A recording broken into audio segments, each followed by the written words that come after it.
Hello there. I am Kat Hobson. I am the host of Paranormal Experience, and I'm so glad that you're here tonight.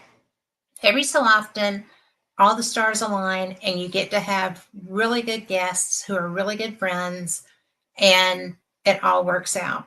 And everybody is in like so many different, they're in the same time zone. I am like into their afternoon, but I'm so excited to have them here. It is Ryan O'Neill and Greg Stewart, who are Scottish Paranormal, along with all of their co investigators. They have the subscriber group that they do events with. They're so good. I know that you've probably seen them on Haunted Scotland. Gregor is also known as the Haunted Explorer. He does tours through haunted locations in Scotland. I have done his St. Andrews tour because he loves us and took us. And I just can't tell you enough about how professional these guys are, what great humans, and what really terrific paranormal investigators they are. They took us to Balgony Castle every time I've been to Balgony Castle, and it's a brilliant place. And I know y'all have heard me talk about it. Let's bring them and their wonderful accents in to talk about it. So, hello, Ryan. Hello, Greg. Hello. Hello. Should I say hiya as opposed? So, I'm so glad you're here. It's nice to be here. Thanks for having us. Thanks for being had.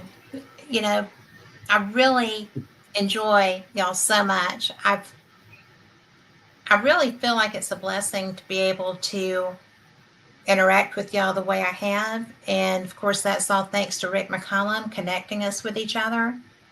I'm looking forward to being back in September. And I am looking forward to being back. I'm a little worried about freezing to death. Is it cold there in September? It can vary. It's normally just going into autumn around about then, so it can be fairly warm. Okay. So light jumpers, because like my autumn, it's still 80 something degrees Fahrenheit. In Scotland, you never know. I mean, you can have the joke that you can have 4 seasons one day, and you can have that any time of the year. But yeah, I mean, it's you'll need what we call the wee jacket, not the big jacket. Well, that's good enough. You know, I'm really excited because I've only been there at the beginning of summer, and so to be able to see your fall is so special to me. I think because it's such a beautiful country, and y'all are so blessed to be there. Yeah, it's a nice time of year. Well,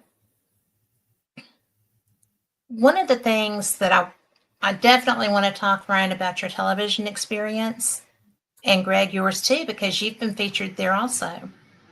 But what I'm really into that I think is so cool and unusual about your group is the involvement of your subscribers. That's such an original idea. How many do you have? How many subscribers do we have just now? Mm-hmm. I don't know. Around about 100, 150, I'd say. We have the subscribers club, but we also have badge supporters who come in there too. They don't usually come along to a lot of the events, but they're online and they support us through the Haunted Scotland page. But the actual premium club is really special. These are people who have really went deeper than just watching TV shows or, following our content online. They've obviously thought to themselves, we could go deeper and start exploring what is going on.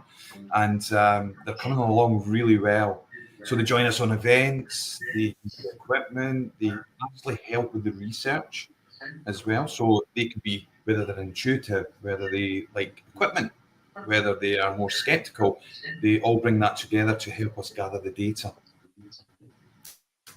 Well, you need all of those. It's not just about myself and Greg. Yeah. Sorry, say that again? I said that you really need all of those aspects when you have, especially large-scale investigations. It helps to have people that are familiar with equipment who can help do that.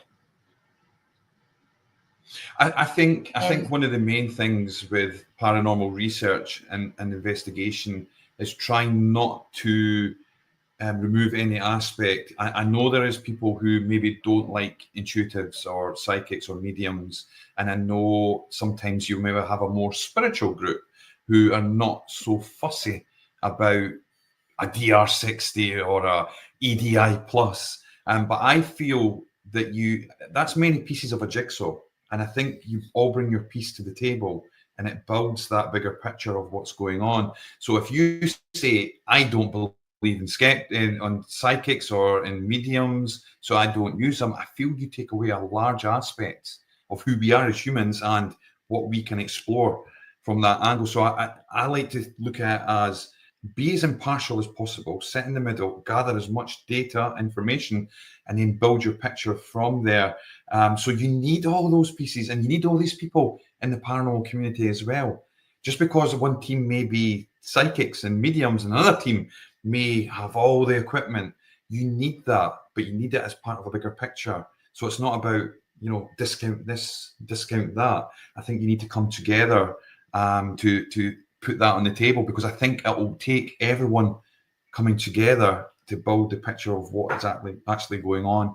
And that's why it's great having the subscriber club, because like you said, that there's many different people in there. We have people who are psychic, who are mediumistic, who are spiritual. These are all different aspects that they can bring to the table. But you also do have people who just like doing audio work or just like looking at graphs of data. And they've maybe had an experience and they're trying to understand what's going on. And they'll tell you, they'll maybe say they're psychic as a brick. They haven't opened up that ability within because they don't believe it. But I mean, Greg will tell you that as well. He's changed his mind on a lot of things because of the process we've been through. Yeah. Well, Greg, do you not do psychic things, or? No, I mean, my belief system has changed massively. When I first started, I would describe myself as an open-minded skeptic, and I would say more skeptic than believer. But over the years, so much has happened. I just can't explain it. So my mind's far more open than it ever was. When I used to say I was an open-minded skeptic, I wasn't particularly open, although I told myself I was. The reality is that I wasn't, and I know that now, and I can acknowledge that. Things have changed.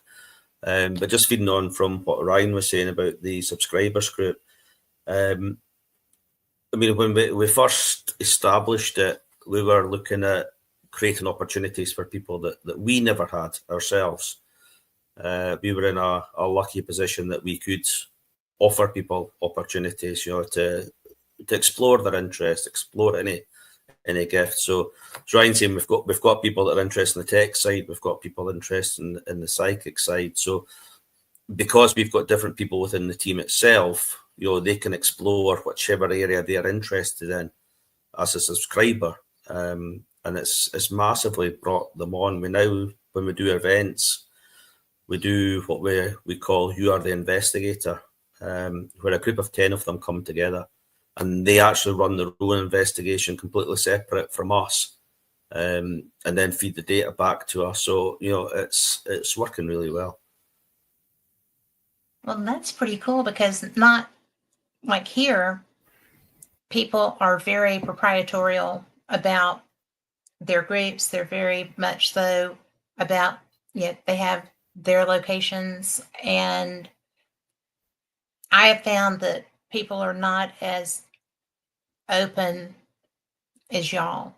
Of course, also Americans in general, yeah, as you say, Greg, the history is the mystery. And it's really true. When I walk into a location there, I feel a lot more than I do in some of ours. Our history is a lot newer than yours, you know, forever with you and 250 something years here. But there's a lot of Native American stuff here. I mean, there've always been people here, but the structures such as you have are newer. And it's really cool to walk into an historic building here, and it's somebody that compared to y'all would be my peer, right? It's really kind of interesting. But when I'm there, you know, Bannockburn was a brilliant location. That they picked on Lori so bad. But it was really fun because going to Balgony, even the first time, I wasn't getting what the other people in the room with me were getting up in the dining hall area, but there was somebody that nobody else was talking to. And I was just like, well, half of these people are psychics. Why aren't they talking to this person? And I guess that person didn't know I could see or something, because they were just kind of like focused over here where everybody's like, oh, look, there's so much energy. And, you know, and I just was like, back there. Yeah. You're looking. Yeah, I mean, there's a few things. First, the where there's history, there's mystery. I've got to acknowledge that's Ryan's catchphrase, not mine. Oh, sorry. But we do share it. We do Ryan. share it because it's such a good phrase. We do use it quite a lot. But certainly that instant at Balgony, what my personal thoughts would be is whoever that spirit was maybe chose to only make themselves known to you. And maybe they didn't want to communicate with others in the room, or specifically there's something that there's a reason they only wanted to speak with yourself. So it may be that the others were unaware that they were there because that spirit just wanted to communicate with you. Does that happen often?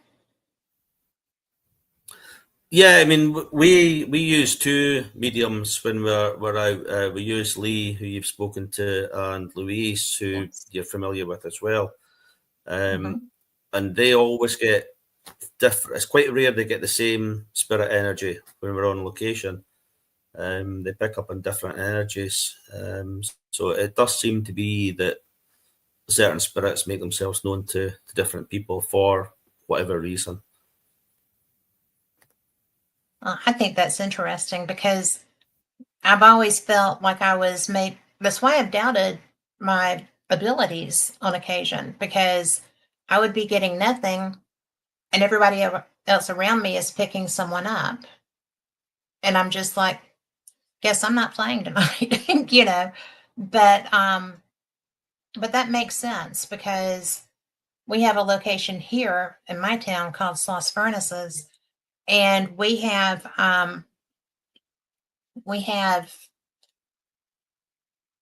activity that I pick up on that other people that I've been with didn't.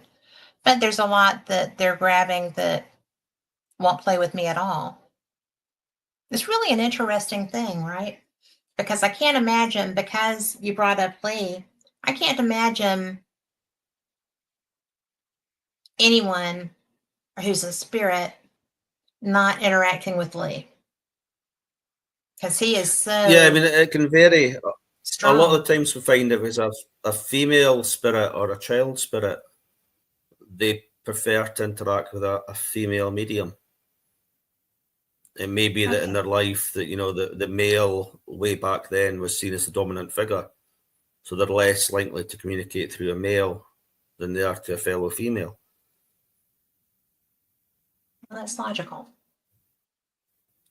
You know, when in that instance that I was referring to, the first trip,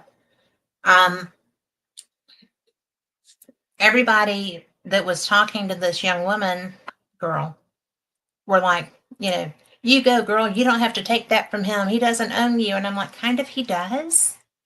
Quit telling her that, because you're going to get her in trouble. She cannot, I mean, it's a different culture and it's a different period. And they were like, you go, girl. And I'm like, no, you can't tell her that.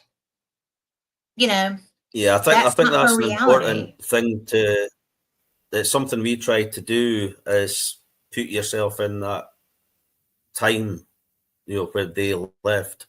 It may be very different now, but even, you know, if we do work with the witch trials, is probably the key one. Yes. You know, for us looking at the witch trials now, it's you wonder how could people believe this? How could people do this to fellow human beings? But it was the belief. You've got the king and you've got the church, both telling you this is real. This is why your babies are dying. This is why your crops are failing. This is why your ships are sinking.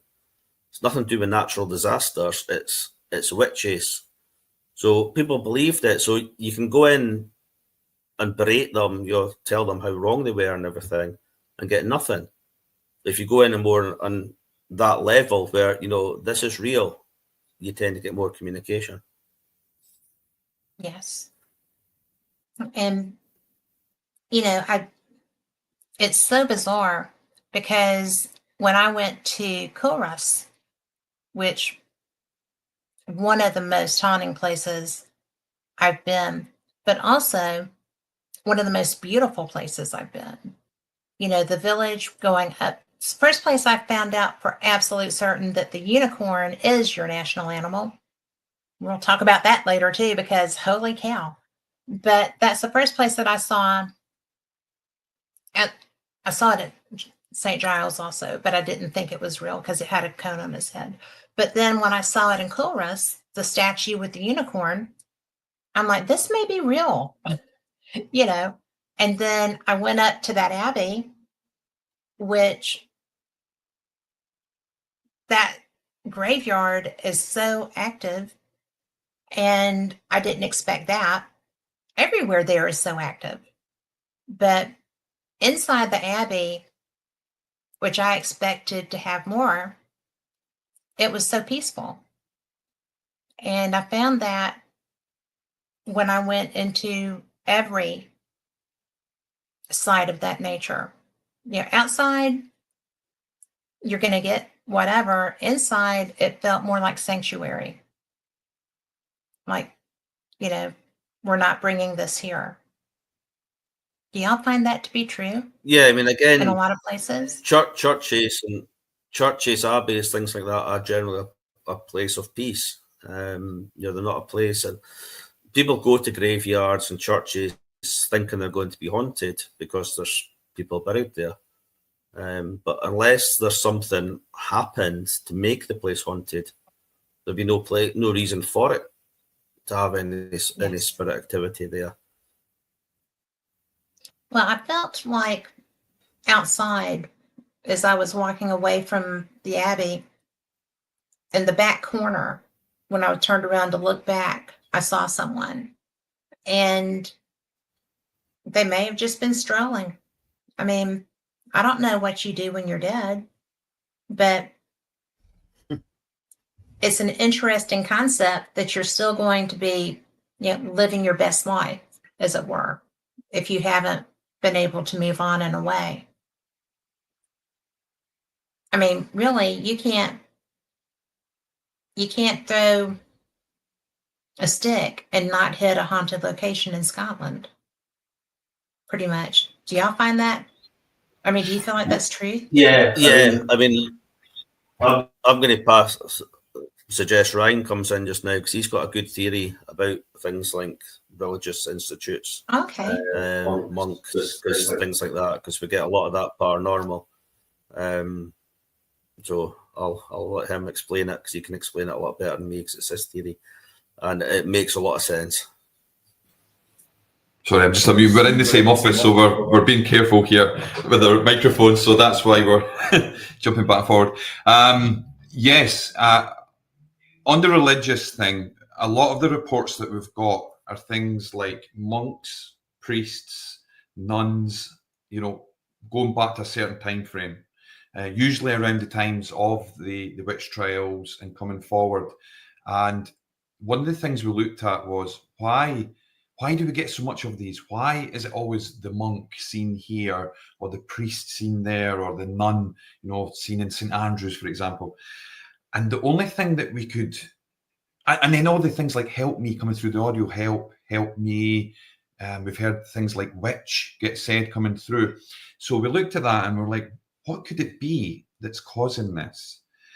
Then the thought come over, if you read scripture and you stayed in that time frame, and this was basically taught to you over and over again, you had to go to church on the Sunday, you went to a school where it would probably be highly religious, and you were taught these things, and you were also taught that you had to behave in a certain way. If you did not behave in a certain way, you would not make it by the pearly gates, you would not get into, God would come down on you and you would do this, that, and the next thing. So when you die, when you pass over and you lose your consciousness switches, basically. 1 minute you're in the physical, the next minute you're transitioning, and you've been through a whole lifetime of being taught that this is the way it is, this is what happens. You will then be met at the pearly gates, and if you've been good enough, you'll be granted your passage into heaven. But when you move your consciousness and you see no gates, and there's no St. Peter standing there, and you're like, where am I? Have I been rejected? Help me. How do I move on? Is this hell? Am I stuck? How do I move on? Yes. Or one more than that, if you served your whole life as a nun or a priest or a monk, and you say, I must have done it wrong because I'm still here. I don't see, where's God?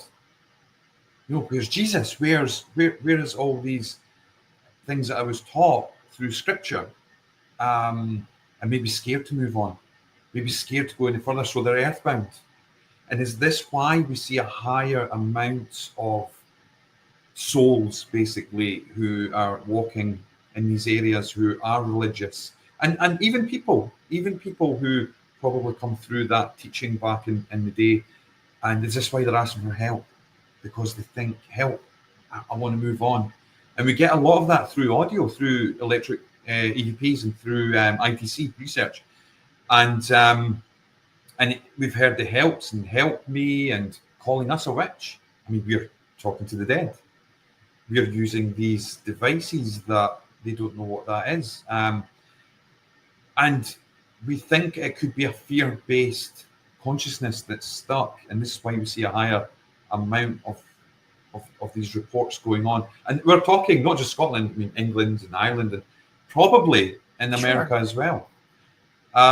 So this is what we think. I mean, obviously we don't know for 100% certainty, but we're going on the position that this could be what's happening.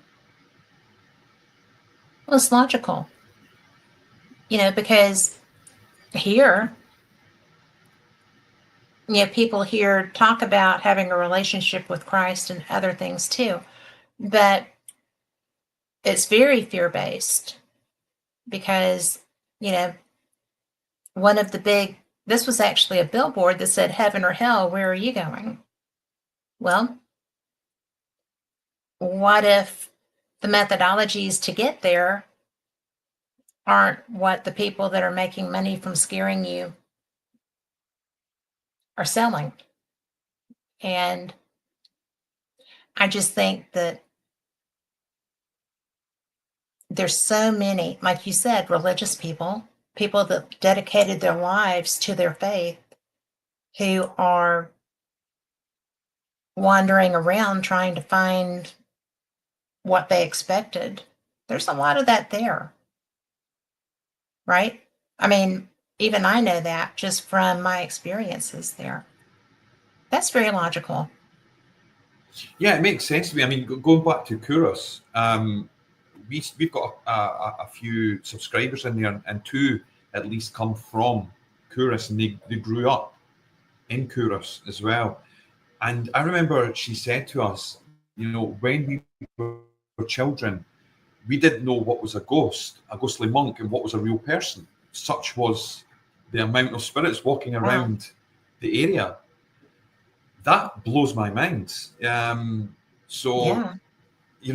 think as a child, you're walking around and you see this monk walking along the cobble path or roadway of Kuros, and it's so. I mean, a lot of people think that spirit will just be this translucent, airy-fairy type thing, and it can be, or it could be invisible, but they're not. And we've all heard this. Yeah, it could be somebody as solid as us in looking that could be there, and you turn away and you come back and they're gone. And we've all heard the stories of people being saved with what they call angels. This person turned up, they were as solid as us. You can actually hold their hand, and they saved us. Yeah, they can actually move things. Yeah, it can actually do things, and then they just disappeared. So we don't know what the capabilities inside this reality is. Yes, we'll get the translucent stuff. Yes, we'll get the invisible poltergeist type stuff happening, but you will also get spirits that are as solid as we are, and you will not be able to tell the difference until they're there, and then they're gone in an instant. Now, it doesn't happen all the time, but there is so many reports, and not everyone could be wrong in this. Well, I had one of those. I had been on an investigation, and there was an item that the family had thrown away several times, and they finally put it in the bin and watched the garbage truck drive away with it. When we went to do an investigation at their home, one of the women had said, "Where's that egg?" And I'm like, "I don't know what you're talking about." And she was like, "No, there was an egg." So, well, I don't see one. So, I couldn't find it. She had seen it. So we're leaving, and I drove myself, so I'm the only one still there. And the newest person, it was my first time with this team. And the dad came running out of the house with a Nerf ball that was still in plastic. I mean, little bitty Nerf ball, which was her egg. And he was like, "Why would you bring this?" And I'm like, "Not your girl." I don't know what you're talking about. And he was like, "I saw this drive away from my house. You can't leave this here. You're taking this home with you," and threw it in my car. And I was like, I don't even know what's happening here. So I got down the road and I'm calling, right? Trying to get some, because they all rode together. Because I lived on the other side of town. And I'm trying to get someone on the phone. Finally got through. And one of the guys, in fact, I just had the guy on last week. And Blaine said, "You're going to have to bind that spirit to that ball and throw it in water." Hey, I don't litter. So I'm like, I can't do that. But when I did it, as I was leaving, the area I was in did not have anyone there because I'm very paranoid about littering. I'm not going to do it. And I'm certainly going to make sure nobody sees me do it if I have to, because there's no reason to do that other than a spirit. So I threw it out, did the binding spell, threw it out, started to leave. And there's this guy walking in the middle of the road coming toward me. And he was not dressed appropriately for the weather. His head was down. He had a cap, and he was in a big flannel shirt. It was summer. And I'm just like, holy cow. Nope. Just nope. And so I spun around and, I had to pull a U-turn and go back by him. And when I pulled my U-turn, he wasn't there. And I'm like, well, obviously the binding didn't take. so he's on his way back to wherever. But that was freaky. So yeah, they do still show up, and that's the only time that I have known for an absolute fact that what seemed to be a complete real person couldn't possibly be. And it's a trip. I was panicked. So, have y'all actually seen somebody that looked like you could just deck them and then they just disappeared? I've not seen anything as solid as that myself, but I equally come back to what Ryan was saying earlier. I don't know, because when I grew up in St Andrews, which is deemed one of the most haunted towns in Scotland as well, a lot of people may have been spirit. I don't know. People we interact with and see every day could potentially be spirit. None of us actually know 100% if everybody we see day in, day out is actually a living person or not.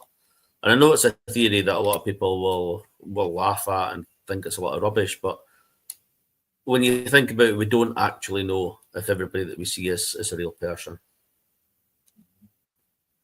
Well, I don't think it's funny anymore. I mean, I think it's a strong possibility. As I became a believer really fast. Yeah, it certainly happens. I mean, on a seeing something myself. I mean, it was more a shadow figure, I would say, and this wasn't part of an investigation, and this was in my house. This was years ago, and I remember it because I'd went to the kitchen area to prepare foods, and the kids were younger at the time, and I'd said to them to go play in their rooms and not be in the living room while we were cooking. And my kitchen was down the stairs. You could see up a set of stairs. You could see the living room door and the hallway up there. And I remember it just from the corner of my eye, I turned, I seen movement. I turned and I seen the shadow of a child skipping into the living room. So I thought it was one of mine. I was like, so I walked up those stairs and into the living room. I said you were to, walked into the living room, no one there. And you know that feeling you get, with everything goes up, like the hairs. Well, I don't have much hair, but yes, whatever's there goes up, and you could feel that something's not right. That electrical, staticky feeling in the air. I got that, and I got, whoa. I mean, you don't want that to happen in your house. Now, I don't remember many stories in the house, but certainly my son, as he got older, he said, "Oh, I never ever told you. I used to go to sleep at night, and sometimes I would wake up and see a little boy at the bottom of the bed." And I was like, "Wow, you're joking," because I remembered what I seen. And I said, "What did you do?" He says, "Oh, I used to just pull the covers over my head and go back to sleep." Kids are more prone to seeing things anyway, so probably you could see things that we're conditioned out of being able to see as soon as we go through schooling, and we get pulled into that left brain. So probably there are a little, and some people don't get conditioned. They manage to get through the whole schooling process without having their right brain shut down too much. So there's probably an element of that. I think when people like myself and Greg and you and all these investigators, we start tapping into investigations and doing this, I think we start opening ourselves up a little bit more when we do that, regardless of whether you're a techie or whether you are, more into the spiritual side and using your intuition. I think we all start tapping into that gut feeling and that intuition, and we start removing some of those filters a little bit, where we could see these physical beings being there, consciousness. Everything's consciousness, so units of consciousness being there. And I think that's what opens us up to seeing more than maybe the general public will see. Some general public get little nudges and woken up with some stuff when they come seeking and they take part. And I think if you ask most paranormal investigators, researchers, or hobbyists, they will always say to you that there was something that happened that made them go deeper into this and try and find out if other people had the same or what was going on. Whether you be skeptic and you didn't believe and something formed in front of you or something happened, or whether you've always just had out-of-body experiences from your little to, and you're popping out your body and you were doing this, and then you could see stuff that others couldn't see, and you wanted to understand that you weren't going crazy, that there's something bigger going on. So you've got that as well, but you're obviously open. You could see physical things going on. Greg has opened up massively over the last 20 years that, he's been doing this coming from a really skeptical point of view. And I've had experiences since I was younger, so I knew something was going on, but I also went back there and went more skeptical. Instances I didn't believe much of the IPC stuff didn't work. And you do listen to people and you let people get into your head and you're like, it doesn't work until you get things that will present itself to you. And that's what happened to me. And then you understand that, you should just be open to everything. I think Greg was probably a little bit the same with some of the ITC stuff. Were you, Brad? Yeah, I mean, when I was very skeptical about the ITC stuff, mainly because the way my mind operates, I need to understand how something operates. So if somebody presents me a phone app, and says spirits can speak through this, I need to know how. Because none of us know 100% how to communicate with spirits. So how can you program something to speak to something you don't know how to speak to? So when phone apps first started coming out, I was very much, it's just radio waves, phone waves, things, picking up phone signal, things like that. And I asked numerous people, it was actually Ryan, and full credit to him, that was able to explain, it was Echovox at the time, how it actually works. Taking these little bits of bit sound and puts them out into the atmosphere. The spirit can really take these bit sounds and turn them back into words and speak back to us using just these little snippets of sound.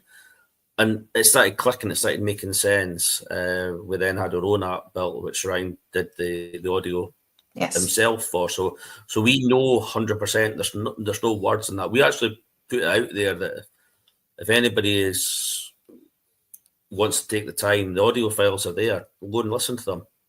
I use it. Because it's not only a challenge to see if you can find words, but it's, if there is a word in there that we've missed, we want to know, because we don't want to be putting out false positives saying, we're getting this word all the time, and actually find out that it's actually there. So, yes, it's a challenge, if you like, that, we've proven that there's no words in here that we're aware of, but on the off chance, that 99.9% confidence that we've got, but that tiny little bit of maybe if somebody can find the word, please let us know, because we don't want to be presenting this as evidence unless we can stand by it and say, we don't know, we can't explain how this works. But I think that's a huge area. And this is, again, going back to our subscribers group, where, we put people in a position where they can test these things themselves. Take the DR60, for example. We're fortunate enough to have a couple of them now. So people read things about the DR60, it's this, it's that, you're rubbing your finger on the microphone, things like that. So we say to people, here, take the DR60, try it yourself. And they get results. So they know, if they still start saying, it's just people rubbing their finger, well, you were doing that, not me. You had the device, you tried it, you recorded. So rather than read and go by what other people think, we always try to encourage people, try it, find out for yourself. Don't be discouraged. Not everything works for everybody. There's devices that are out there that I'm quite skeptical about, and I think they don't work for me anyway. But I would never be in a position where I'll say, something, the DR60, for example, I would never say, it's rubbish. Because what happens, even if I didn't believe in the DR60 and I stated publicly it's rubbish, and then somebody like Ryan comes along and gets that 100% conclusive piece of evidence which science accepts on the DR60, how daft do I then look? just because you don't believe it or you can't get results on it, don't dismiss it. Just, it's not for you. Use something else. Use what works for you. But accept that all these devices out there, they work to their own level. Yeah, a lot of that depends on the user themselves. I'll give you one on this. One that's really it was really funny. The EchoVox. So when the EchoVox was out and I seen it was there, I was wondering, is this just a gimmick? And I read a lot of the Google reviews, Google Play Store reviews, and I noticed 2 or 3 international researchers that I know that are really passionate and authenticity, and they gave it a good reviews. So I went, how, I thought they wouldn't use a device like this. So I said, it was a turning point for me. I said, the only way in this life that I'm ever going to know what works and doesn't is if I do it. Forget the noise, just do it for yourself, and either it'll work or it won't work, but give it a good test. Don't just get it and try it once and then say, oh, it doesn't work. Really give it a good test. I was lucky though, because on my first time of using the EchoVox, I went to Macduff's Castle in East Reims, and I said, it was an afterthought. I was like, oh yeah, I've got the app. I'll throw it on for 5 minutes. And I put it on and I was asking questions. And when I was asking one of the questions, I heard a female Glaswegian accent saying Glasgow. And I went, Glasgow. And I was pretty taken aback. Now, there was another capture next to it. I didn't hear it live at the time, but I had recorded it. And it said, scratch the Scot, in a Scottish male voice. Anyway, I took it back and I listened again just to make sure. Took it into the software. And I said, that is a Glaswegian female. And then it's got this other capture. So I got in touch with the guy who made it across in America. And I said to him privately, I said, what did you use to make that? Did you use Scottish audio fragments and radio? No. He says, I used an audiobook. He reversed it. He sliced it. And it was the phonemes that were in there. And I told him what I had. So that's the first part of why I used it. And I went, okay, that's interesting. I'll keep using it though, and I will see what happens. I was then starting to get like slang dialect, like things like dafty, the thing that a Scottish person would say to the other person if they were stupid, you're a dafty. I would get all these kind of things coming through, which I knew wasn't in the normal words of across America. And I went, this is getting really interesting. So I did this for 2 or 3 years, building up more and more audio and trying to really understand what was going on. And then one of my friends, I'm not going to name him, but one of my friends who's a paranormal investigator from one of the countries got in touch with me. I think actually maybe said it on a post on Facebook, and he said, why are you using that? That doesn't work, right? So I said, oh, that's so interesting. I've been doing this for 2 or 3 years and I've got so much. Could you show me the parts that didn't work for you? He went, no, I've never used it. I mean, oh, it doesn't work and you've never used it. So how did you come to the conclusion that it doesn't work if you've not used it? Well, I don't need to use it because I know it doesn't work. And I was like, no, so how do you know that it doesn't work if you've not used it?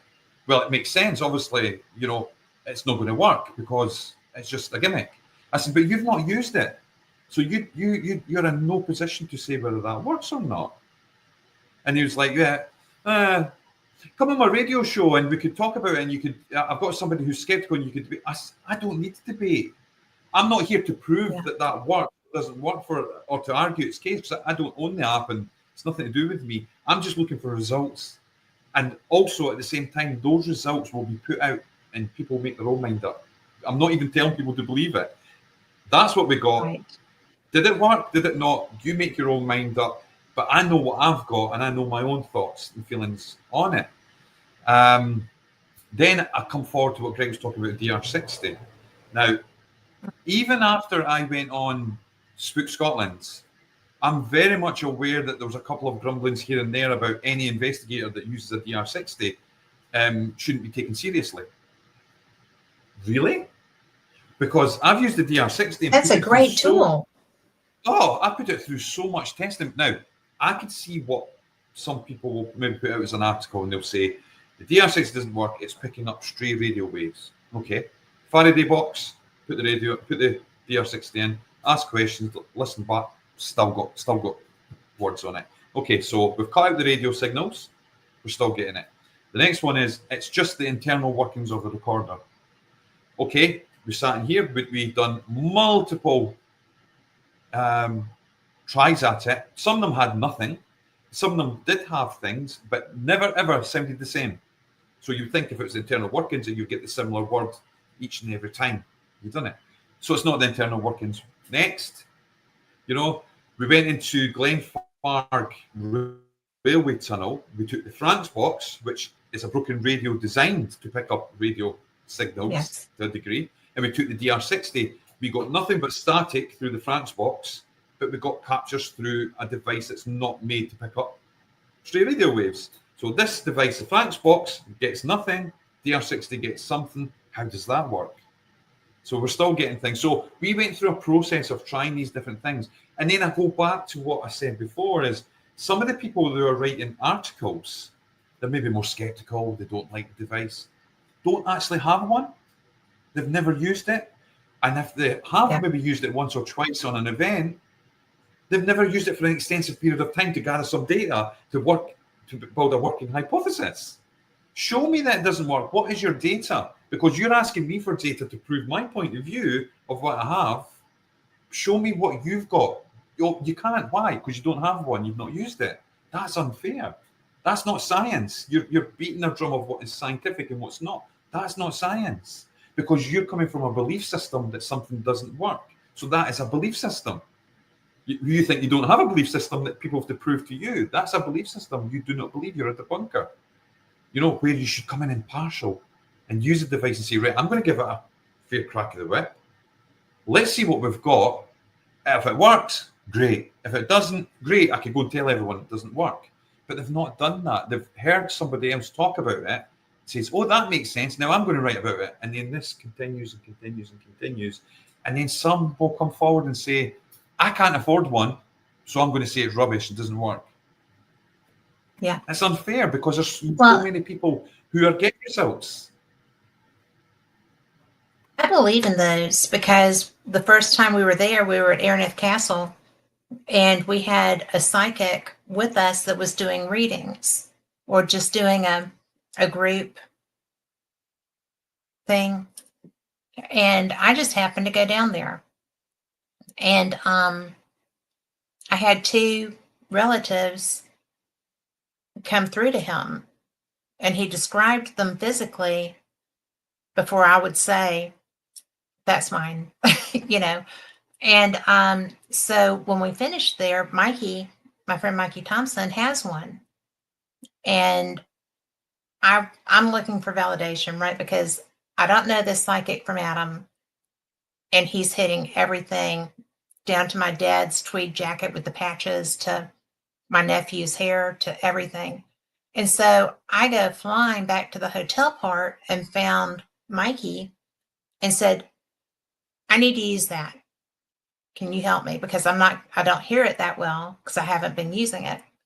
And they both came through on that. And I mean, I was excited, but sad because it was my dad's voice. And it was a definitive voice, and it was my dad's voice. And this is the guy who, when he was talking to people as he was laying in bed passing, and I went to him later, I was like, were you talking to your dad? And he sat up in bed and he looked at me and said, sweetheart, my dad's dead. I was like, well, you're talking to somebody. Who are you talking to? So he did not have any interest at all. So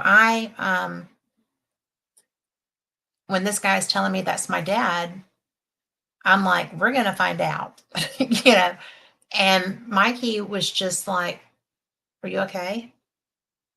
And I'm like, I am okay. So I became a firm believer in that then. And you and I have talked about that device. And so if I ever hit the lottery or don't have anything else to spend my money on, I'm buying one, because I do think that can provide what I considered in my life the Holy Grail. It was my dad. it was my dad's voice. You know, and the simple thing about the DR60 is it was one of the first digital recorders that was made, and it doesn't have all this sound cancellation, you know, parts inside, you know, all the things that we have in really good crystal clear devices these days. And my theory on this is because it's open completely and doesn't have any of these new features coming forward that were created, it can somehow pick up wherever they're communicating from, wherever that signal's coming in from, however they're able to do it. It's just raw and it's open, and it's able to pick, just like some of the old, before it was digital, would pick up lots of great stuff, and there've been lots of ITC. And that's what makes the DR60 so great, and the fact that this is why it's so expensive, because you can't get them apart from being secondhand now. You know, you may be lucky, you may get one in a charity shop, you may get one in a car boot sale, you may pick up one on, obviously, online, but you'll pay money for them, and there's a reason for that. It's not, some people are trying to make money, we get it, but it's because of the uniqueness of what you can do. There are so many very able paranormal investigators, Mikey being one of them, who have spent the money to get these devices because they know that the chances of getting results is so much higher. You don't get something every time. We're not saying that, but see some of those times, those golden nuggets that you can hear really clearly coming through, they will validate that that device works. Whether that's saying Torwood Castle while you're standing in Torwood Castle, or whether it's calling one of our names out, or it mentions a historical figure who is associated with that location you're in, or gives a message over to somebody that's there. Spirit will use whatever Spirit can use, whether it be the DR60, whether it be an ITC app, whether it be a phone application, or whether they will put the volume of the TV up or switch the lights on and off. They will use anything that they could use. Because I've heard things that can't. You probably heard it as well. And I heard Spirit can't use mobile phones and electronic devices. And I'm like, oh, shucks. That's weird, because I've had Spirit turn TVs on and off, turn lights on and off, blow lights, turn the kettle on. I think Spirit could do a lot more than we could understand at this point of view. We don't know what Spirit is capable of doing, or the larger reality can give us as a message through whatever means. Well, synchronicity through to anything. Yes. And just because we can't do it, you know, telekinetically, doesn't mean that they don't have, I mean, their energy. They're using energy. And according to the Frank's box, right? So it's really interesting to me when somebody is like pounding their fist and you're just, this is bogus information. And, you know, but by the same token, I'm really good at catching conversation just with my regular voice recorder. I get it on my phone. I get it on my Zoom. I get it on my little RCA, my old school recorders. It doesn't matter. It doesn't matter what tool I'm using. If Spirit is there and they want to communicate, they can. The difference is with that device, there is no way that anything else is influencing that. And that's why that is holy grail stuff. I think it's cool. But I just get so excited when they give me a voice anyway. I mean, that makes me fired up. It makes me feel like, okay, they trust me. You know, they're coming and speaking to me. And I was doing something, where was I? May have been a sloth, but it was like, is this thing on? And I'm like, it is on, keep talking, you know, when I heard it, and they had, but, you know, they're trying to reach out to us too, just like we're trying to hear from them. And whatever tool you have that you know works is the best tool.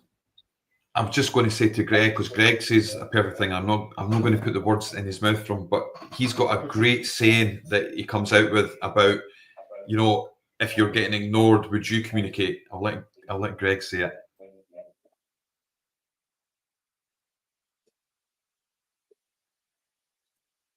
Yeah, it's just, I mean, I'm linking it to real life. If you were speaking to somebody and they're just ignoring you, would you continue to waste your time and your energy trying to speak to them? 99% of people would say no. So equally, if you're a spirit trying to communicate to somebody through whatever means you can, and they're ignoring you, would you waste your energy keeping doing it, or would you go to somebody that is open-minded enough to actually listen and accept that there is some form of communication coming through here? That's a great point. I think I mean, that the reason we talk about that as well, Kat, is because you've got, it's all about intention, because that's what was in my mind when you were talking there about the intentions of us to listen, the intentions of the spirit to come and speak to us, and they know our intentions. But if your intention is to go into a location, for example, and you say, I'm going to go in here and I'm going to debunk this, but you show me, prove to me that you exist. If you're a spirit and somebody comes in and say, and somebody's been that attitude, that intention of, prove to me then, come on, spirit, you show me, come on, bet you can't do it. Any spirit being there, I know if I was a spirit, I'd be like, you're getting nothing. I'm not going to waste my limited energy that I may have here, or how difficult this may be to do this. I'm not going to waste that on you. I'm going to go along there because Kat's along there. We're recording, speaking nice and asking me nice questions. I'll go and leave a message with Kat, but I'm not leaving it with that guy there, because that guy's trying to goad me into talking or trying to provoke me in some way, or plainly just doesn't believe I even exist. So what's the point? They will not listen. Even if I give them an answer, they'll say that it was a stray radio wave. Even if I give them an answer, they're going to say that, you know, it was the sound of somebody outside. It wasn't me that was tapping on the door. I just think that's what it is. And I think what Greg says is perfect there, because would you waste your energy? And it could be limited amounts of energy to communicate with this reality from wherever they are based. Well, I think that's brilliant too. I agree. But I'm the person that's going to sit there and say, oh, come on. You know, you want to talk to me. And that's not always the case, but I still try.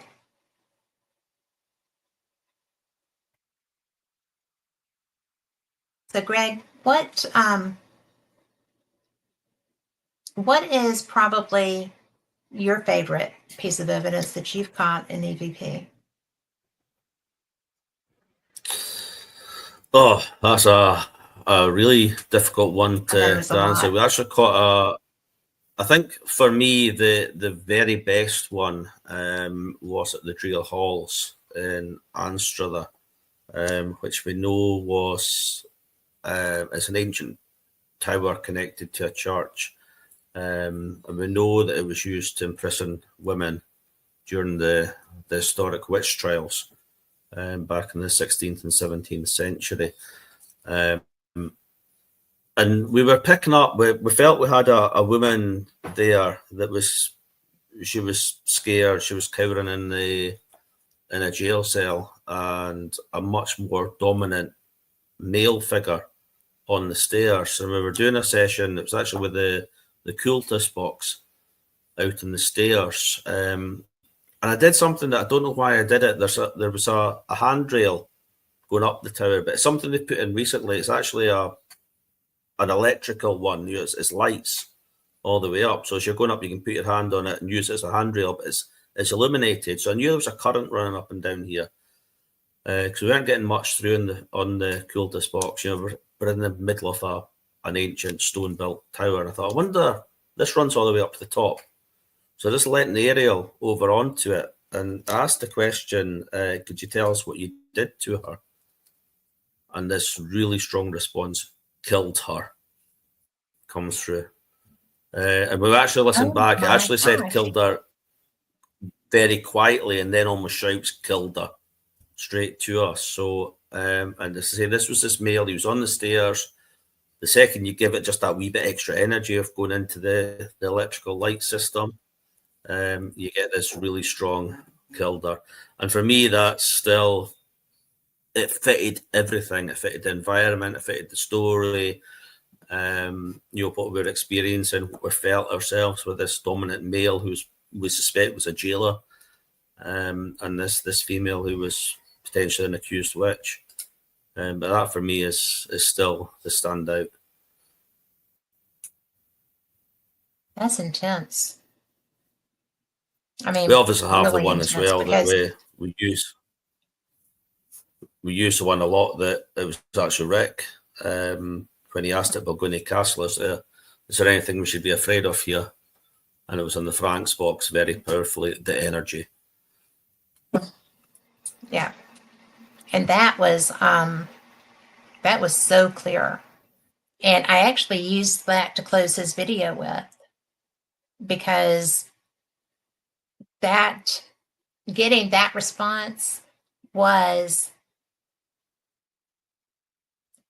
I think it responded to Rick that strongly because he is that strong in his investigations. And I thought that was my favorite piece of evidence that he's shown me.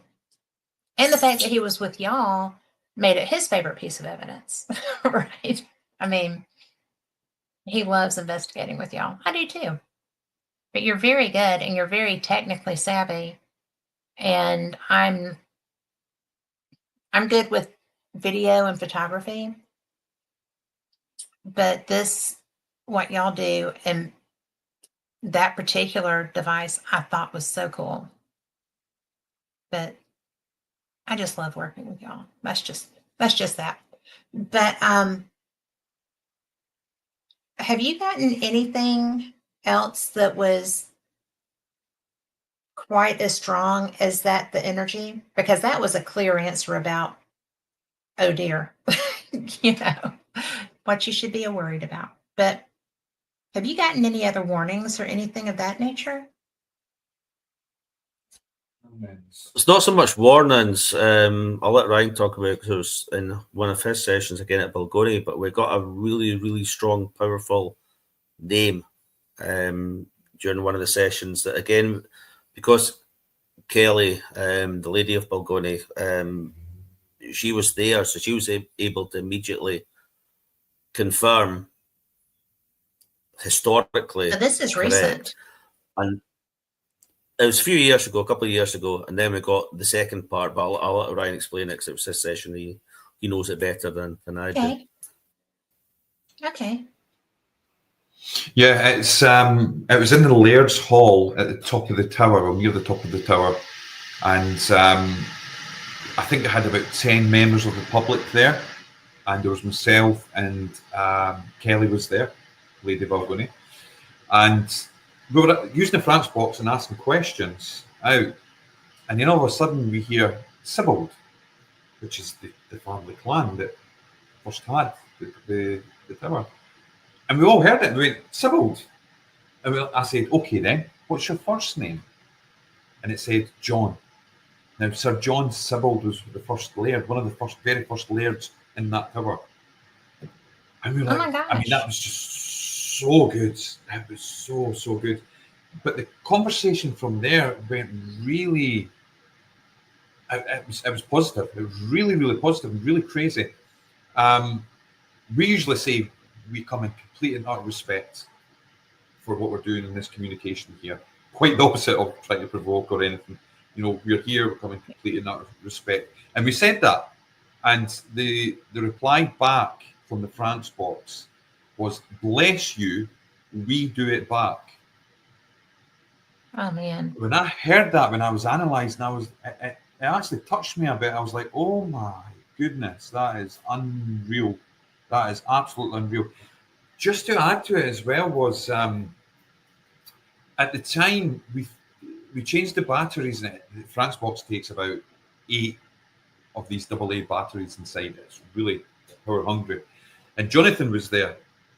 And Jonathan says, I'll change the batteries. And when he went and put the batteries inside, he put one of them back to front the wrong way. But the box was working. But when we were sitting doing our session, we were saying, it sounded a little bit off. And I'm saying, Jonathan, that doesn't sound, you can hear it in the audio, that doesn't sound right. Something not. So Jonathan asks, Spirit, is that you? Are you doing something to the box? And the reply that come back was, no, you did it. Right. So no way. Yeah, honestly, and I'm like, so when I'm analysing the audio, I hear this, and I'm like, that's crazy. And then I remember, oh yeah, the box didn't sound right. So I open up the battery compartment. This is how I discovered. I took them out and I looked, and I seen the battery back to front. One of them the wrong way around on the polarity.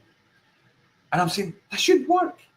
It shouldn't even work. It should not be running And I at said, all. but even more than that, the voice, the voice said, no, you did it. They were telling Jonathan, you did it. You put the batteries, we've seen you do it. You've done it wrong. It's not us. You did it. Yeah. Is that not good evidence? What else could we get? That's astounding. It was just unreal. I'm sorry. That is astounding. Well, I'm going to bring up Balgoni since you brought it up first. But when we were there last year, all of the people that were in there with us, because people have heard me talk about what happened, and when I looked at the video did not portray what was happening with the REM pod the way I was seeing it. And I thought that was weird because where we were was in the museum that had a lot of personal effects of the previous Laird and Stewart working together when Stewart was a child, and then the Laird's workshop was right behind the door, blah, blah, blah. But that was probably the strongest response. Is this true? It is true. It is the strongest response I've ever seen happen. And that was when, we're doing a session with the very first group, and you can feel the energy build up. And then all the K2s in there are going off. And then I'm looking at the REM pod. Mikey had his REM pod set over there on the display table. And it looks like a Jacob's ladder, right? With the up and down and the colors. And I'm just like, is this about to blow up? Because it looked like it was in distress, right? And I'm still looking at it and I'm filming it, but it does not, you can't see the effect. And Mikey's didn't either. So, but he's seeing it because Rick is like, well, something is happening here, being Rick. And Mikey says, bro, my REM pod don't do that. And so all of the people with us, because Gregor, you had a password. And I still don't know if when people reviewed their evidence, they heard one. But Rick's like, when the K2s are going, and Rick's like, well, obviously this is someone who's familiar with paranormal equipment.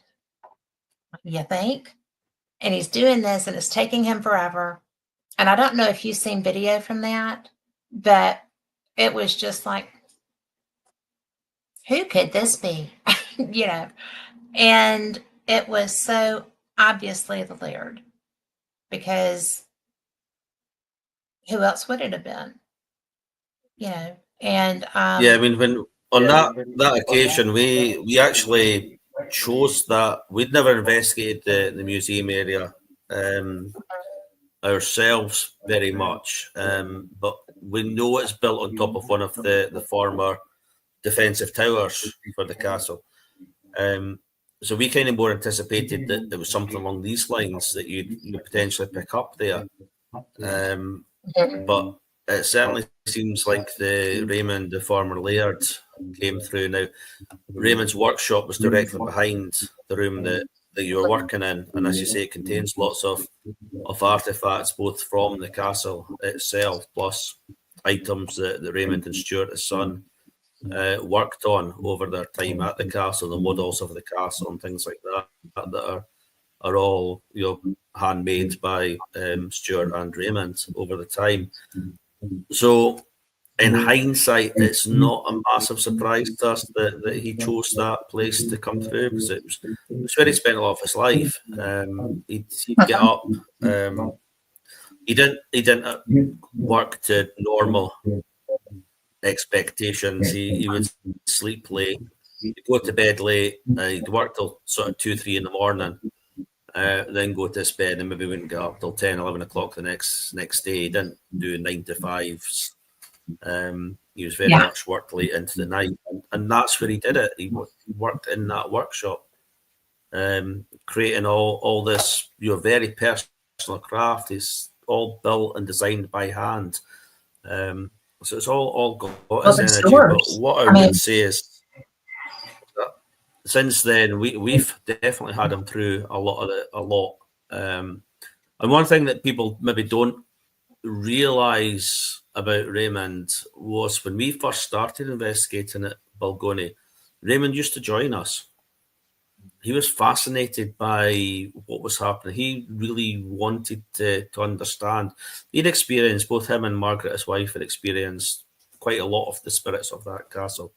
And he really wanted to understand what was going on. He never considered himself owner of the castle. He always said he was just custodian. The castle was there long before him, and it'll be there long after him. He's just got this period of time where he's responsible for the upkeep of it. So he used to always join us on investigations. So he was very, very familiar with what we did, how we did it, what equipment we used, etc. It was actually at the stage that it was quite a difficult thing to approach. We had to ask him, would he mind not joining us on an investigation? Because what we actually found was it was almost like, because he's layered, he's the head of the castle, if you like.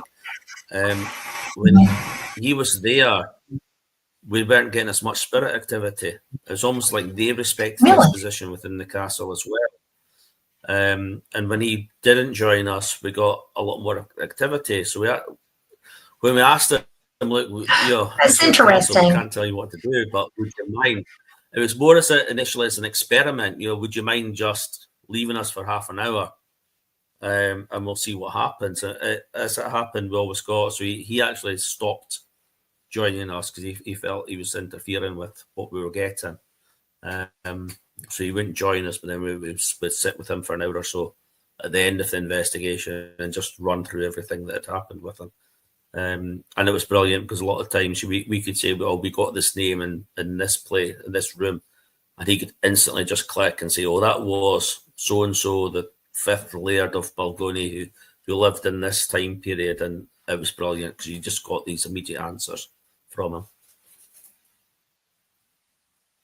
I wish that I had been able to actually meet him when he was still living, because I feel like an amazing man. He must have been brilliant. Yeah. Yeah. I mean, if it wasn't for him and Stewart as well, I mean, you can't take away how much work Stewart's done at that castle as well. But if it wasn't for them, particular, it takes a special type of person to take on a building like that. And a lot of the work there they did personally. And if they hadn't stepped in, we probably would have lost that castle. It probably would have just fallen completely into ruin. So they have, through their dedication and hard work, have saved that. Well, it's one of the most beautiful places I've ever been. And I think that first time I came in and we met, and you were telling me about the doors that he had carved and all the art that he had done, the crests and stuff on the ceilings. And I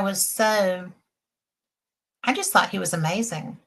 And I understand why I couldn't that first trip, but I would so have enjoyed just hearing him laugh and seeing him, cut up with y'all and Rick. And because Rick absolutely had a lot of love and respect for him. And that was kind of an interesting connection that they had. So I think that I was so blessed to be able to be there. And, the experience that I was talking about We had 4 groups come through that night. Nothing happened, really, after that first one. And I found that interesting too. Because if it was a glitch in electrical, or if it was a, whatever, it would have continued. But it was, I'm goosebumpy, but it was the Laird saying hello and goodbye to Rick, I'm convinced. So it was something else. I mean, it's one of the things that we always say when we're doing a public event that, we'll, as you know, we'll bring up to 30 members for the public to a location. We split them into 3 or 4 separate groups, so there's never more than 10. Try to stick it to about 7 people in a group. So it's a comfortable group for us to work with, plus they get a better experience. It's a more intimate experience for them as well. But we always say that we don't consider Spirit to be performing monkeys for our entertainment. Yeah. We will have times when nothing will happen. We can't control that. We're not going to fake something or make something happen. We have the tried and tested methods and equipment that we have, which we will do everything we possibly can to try to encourage interaction. But we can't guarantee it. So, as you say, that first group managed to experience loads. The other groups didn't, but they managed to hear what the first group experienced as well. And I think this is where, Ryan might want to talk more about the television work as well, where, it's difficult for people that they've only seen paranormal investigations on the telly. And they don't quite grasp the fact that what you're seeing is 3 days worth of investigating cropped into 40 minutes. It's not a case you go into a place and you start getting things thrown at you and things shouted at you. You could be sitting there for hours and hours and hours and hours, but nobody wants to sit and watch that. We have all done that. This is just this perception. Exactly. I love doing it, but it's not good TV. Well, it doesn't make good television 3 days later when you've got like 20 minutes worth of stuff. Yeah. I understand. I mean, this is one of the things that I picked up on. I mean, my main thing is paranormal investigation and research. This is what I've done for 21 years now, right? It's not TV or anything like that. That's just a circumstance that's come from the work that I've put in to do the bread and butter stuff that I do all the time and my deep interest and my search. But what I noticed when, certainly with the spook stuff, Spook Scotland, Spooked Island, which is Haunted Scotland, Haunted Island in America, I noticed a few strange comments that were put up from other paranormal investigators, and it was along the lines of, I take it all you need is a TV camera crew and you get everything happening because they get everything in an hour. And it made me laugh. I thought it was really hilarious because I was like, 3 days. And what they've done is, like you do with a football match or something across the American football, is they've taken the whole lot and they've taken the highlights and they've squeezed it together. They've also added in interviews, history, scenic shots, probably talking to us to get our opinions. And then when you take all that away, you're left with probably what you get over 3 days of an investigation. It's a small part that's interesting, which may be voices captured. It may be the medium, whoever that be, whether it be Chris Fleming or anyone for that matter, who's picked up a few key points that actually fits the story from the place. It could be we've heard noises coming, knocks or a door or whatever it is the highlights squeezed between adverts on a TV show. That also what you've got to understand as well, which and I wouldn't like to be them on this level because there's so many hundreds of hours worth of footage from different cameras and DVR systems and that, but you've got a production crew who are not paranormal investigators, who are very skilled and do what I probably couldn't do in their area, but they've taken that footage and they've brought it down to this single story that they wish to cover. There may be 12 stories in that place, but they've taken one story and they've seen what they've got to fit that narrative, and they've put that together for the people to enjoy, to say, this is the story of this place, this is what the mystery is, this is what the team, whoever it be, has got from that. And it's went out over 45 minutes, 50-minute show, adverts included, for then a paranormal investigator, whoever they may be, to turn around and say, oh, they get everything happening in that show, you should go in there. It's 3 days worth. If you go spend 3 days, you probably get the exact same. You might not get the great camera shots because you don't have all the cameras that this production company has, and neither do we. We've got good stuff, but not that good. That's all it is. They've presented it that way. Now, we present our stuff. We try really hard because we also understand, Kat, that if we put our raw content out, the public probably outside us and investigators will not watch it, because we live in a time, the TikTok rage and everything's to be fast and reels and shorts and what have you, that people's attention spans are not willing to sit for that long. They just want, show me what you got. Okay, that's great. Move on to the next one. That's what they've got. For us, we like to do long form. We want to show you the history, the mystery, the research, what we found. We get excited. We nerd out on, we've got this name and it's in the family tree and it's here. And we want to show that. And that's why we put a presentation together. It's the same with live streams. We don't do a live stream. We've heard it actually said that people do live streams to get stars sent to them. And I'm like, if you knew how much money we've spent even to give you the live stream, never mind the equipment and the fuel costs and everything else that goes into it, and HQ and electric bills and rent and DGI systems that we're on and standing. We appreciate it, don't get me wrong. People saying stars, it's fantastic, but for people to say that we do it for stars, we don't even cover going to the location to do the live stream. The reason we do the lives, the point I'm making is, if we do a DR60 session and we do a Franchbox session live, and we get Togwood Castle captured live, and then we edit and put out a presentation, it's a guarantee someone somewhere will say, you edited that to make that sound like that. We go look at the live. We done it authentic on the live because we are really serious about integrity of our research, and we want to show you where that come from. Now you can see us. We've cleaned it, we took some hiss away, made it so you can hear it better. We put words on the screen, because that's another one. You shouldn't put words on the screen, because if you're an investigator, you're making people.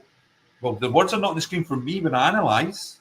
This is what I've found, and I'm making it easy so that somebody doesn't have to go, I don't really hear that. And the reason I don't hear it is because they could be American listening to a Scottish voice. They could be English listening to a Scottish voice.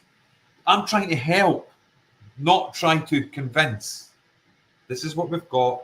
Well, I'm going to speak as an American that I appreciate, because I have a hard time sometimes understanding.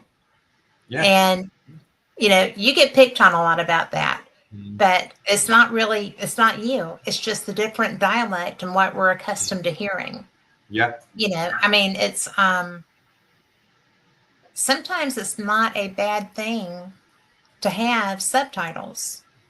I think it's good. I think it's amazing. I'll tell you why. And I had this on Spooked Scotland, I think, and Spooked Ireland, actually, and on Spooked Ireland. Chris is from America. Okay, so he's from Chicago. Okay. We are dealing with captures in Scotland and captures in Ireland. Now, I said to Chris, because Chris would sometimes hear some of the captures coming in Spooked Scotland. I remember it. And he'd say, I think I can hear this. And I'm listening from a Scottish ear. And I said, Chris, I think it actually says this, and I'll tell you why. It's local dialect. It's from this area. And this is how they speak. And then I give an example. Oh, yeah, you're right. I hear that.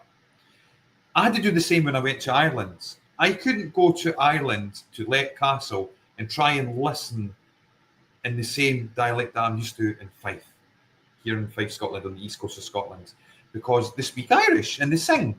This is the way they talk. And I'm trying to listen for that, because if I try and listen to this kind of voice, I'm not going to hear it, because they sing differently with the dialect in Ireland, you know, and it's kind of like a. That's why I say that to Rick a lot, and I sing this to him, and we laugh about it. And it's because there's different ways to listen. And myself and Chris Fleming done that across in Ireland, and then you start hearing it. Like, yeah, we can hear what they're trying to say, because once you take yourself out of the equation and listen to what you're supposed to be trying to actually uncover, you could understand it a little bit more. But more so, if the production company or us are trying to put that out, put the words on the screen and give the viewer the chance to read the word, listen to it, and then try and just alter their perception a little bit.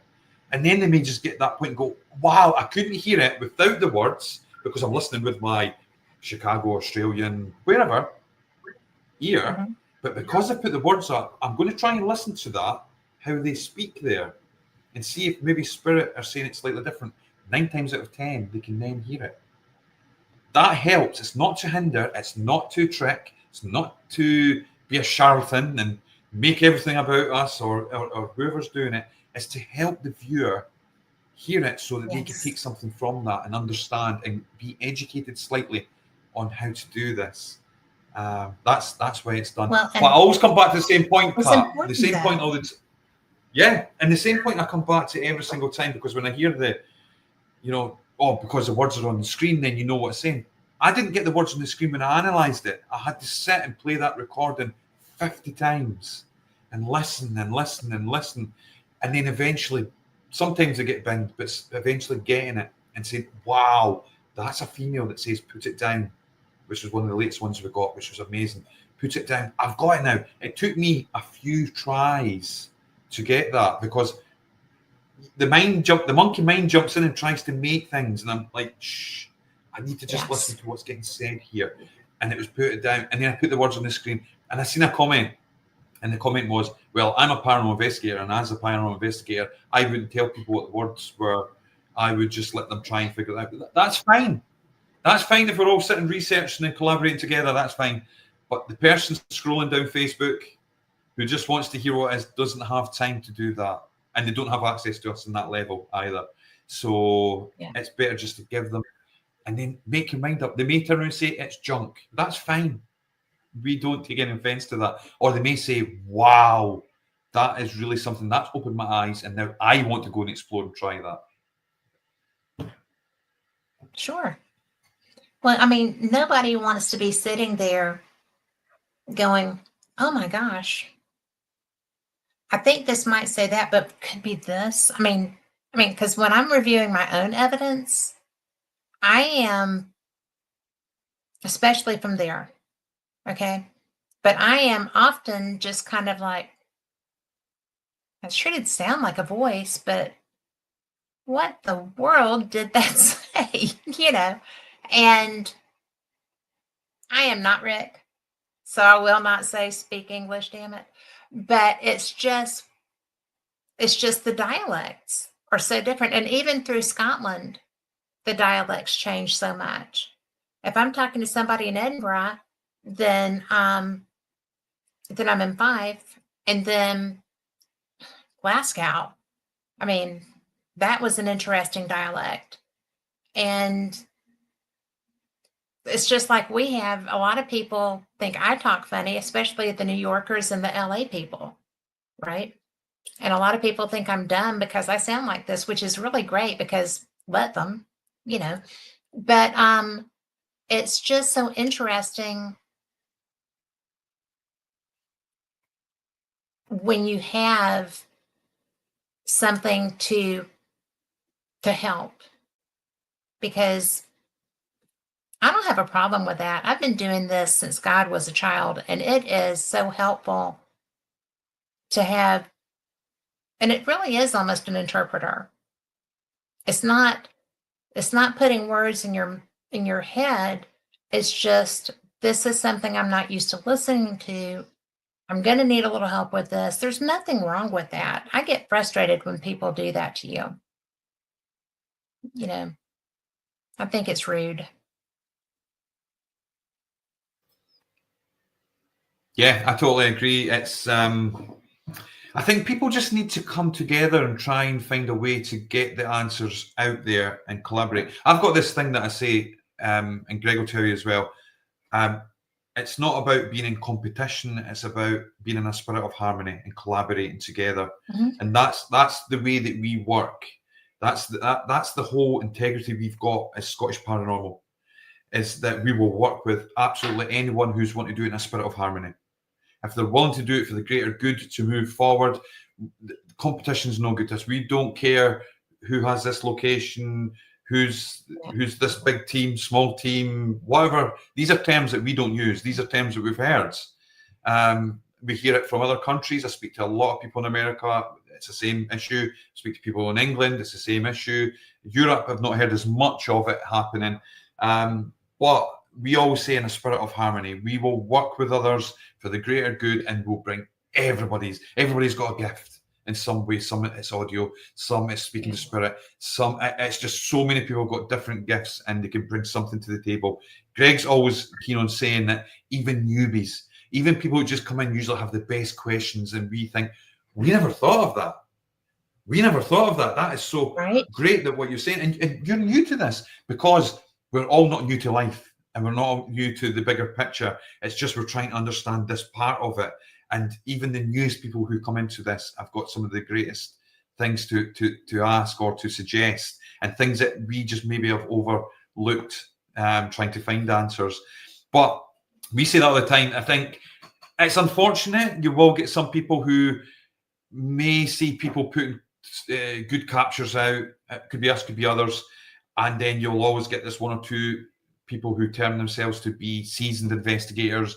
They've been doing it for 20 year, 30 year, 40 year, 50 year, a badge of honor. All I give to that is your dedication is amazing, but you're just on the same level. Somebody just entering the field as well. We're all in it together. We're all seeking. So just because maybe you've been doing it for 30 years, or me, use me as an example, I've been doing this for 21 years. That doesn't make my opinion any more special to somebody else's evidence. I can give my opinion, but I would never play it down. I would never ever say you're wrong. I've been to that location and nothing happened to me, so it's not haunted, or any of these kind of things that I see written on many different public forums. I think that, you know, the intention of the investigator going in, the absolute dedication they've got to gathering evidence on that location, how good they do the work when they go in there, how respectful they are to spirit, to communicate with them, all takes a part. If you're just going to go in there with your camera and you're going to be at the bunker and going to say, come on then, spirit, prove it to me. I've been doing this for 20 years.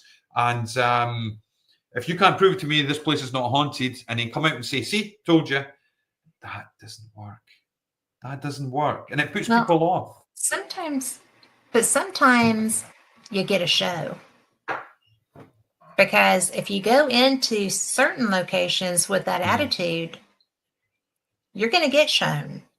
Some places you will get educated. You will be educated.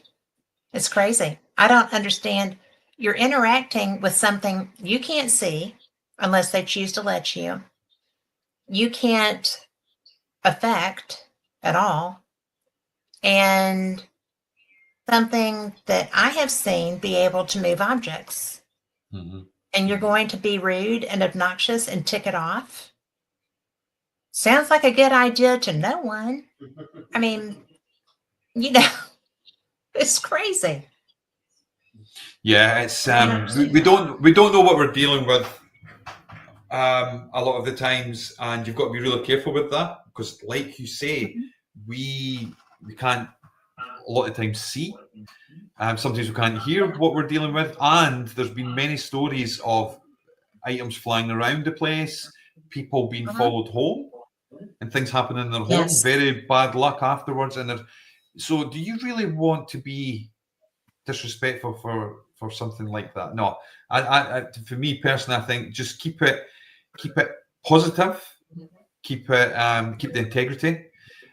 Be respectful to what you can't see, what you're trying to communicate with, and then even keep it respectful to the people who are in the paranormal field doing it, whatever level they're at.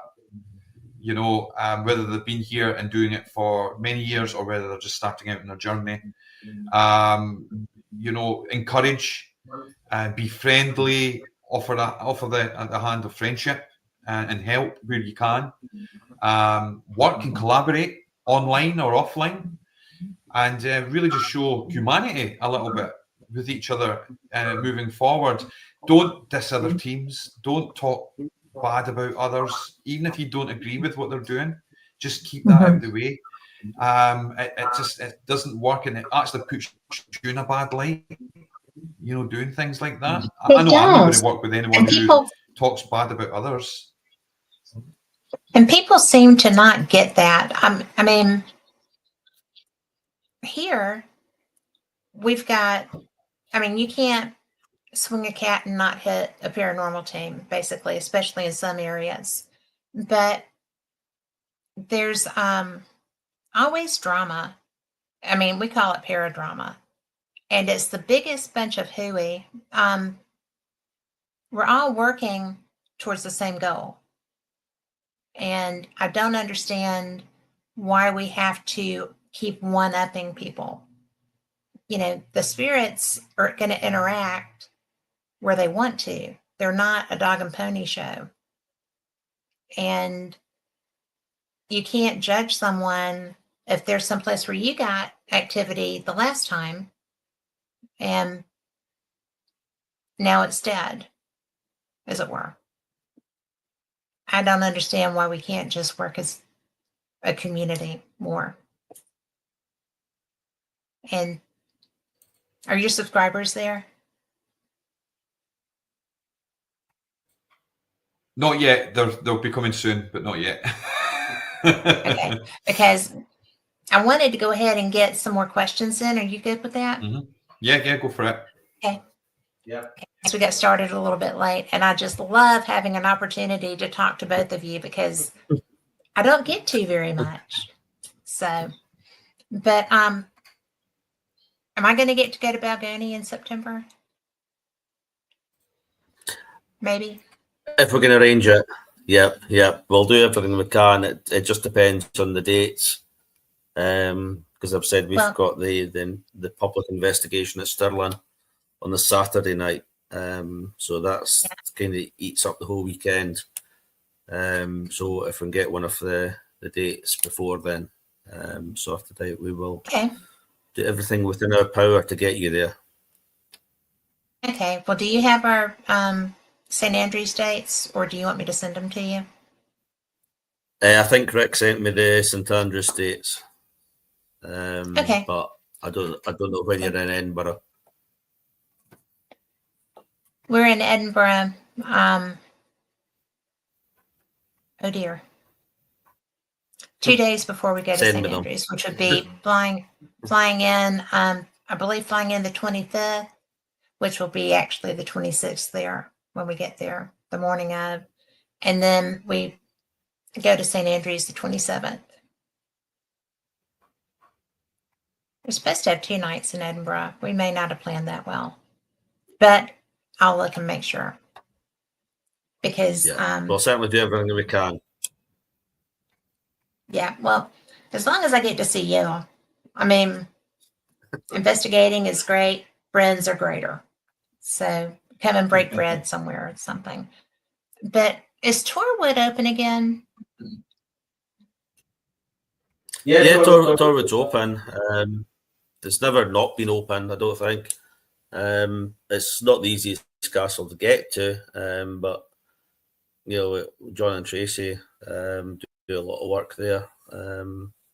That's the Stewart, who's one of our premium members. So yeah, it's definitely visitable.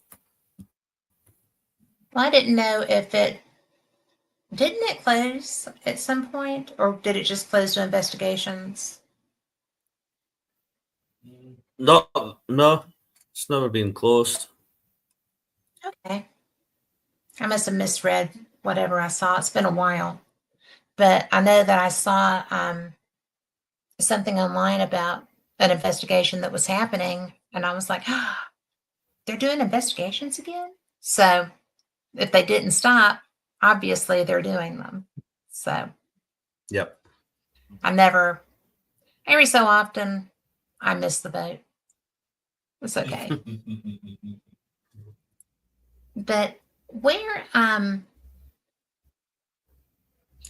do you do your tours, Greg? I only really do a tour of St Andrews. We have talked about, and there's a number of different things we're working on collectively to bring tours to other towns and cities. Plus, we're actually looking at for next year doing a coach tour around Scotland, but not to the tourist hotspots, if you like.